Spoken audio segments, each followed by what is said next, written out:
يروى أن أحد الملوك رأى حلما في منامه بأن كل أسنانه تكسرت وسقطت، فأتى أحد مفسري الأحلام وقص عليه رؤياه، فقال المفسر: أمتأكد أنت؟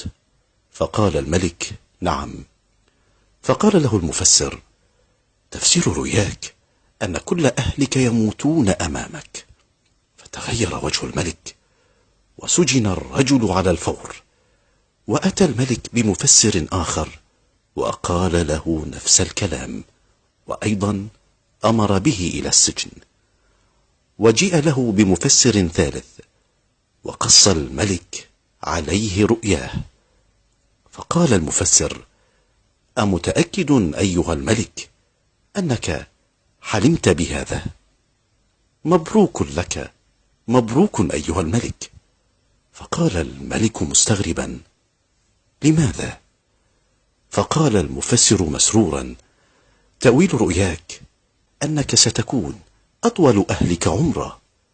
فقال الملك مستغربا: أمتأكد أنت؟ قال: بلى. سر الملك وأهداه هدية. أعزائي، لو كان أطول أهله عمرا، أليس من الطبيعي أن أهله سيموتون قبله؟ ولكن انظروا إلى مخرجات الكلام وكيف تخرج، إنها الحكمة. دعونا ننتقي ألفاظنا وكلماتنا بدقة، فالكلمة قد تغير كل تفاصيل حياتك.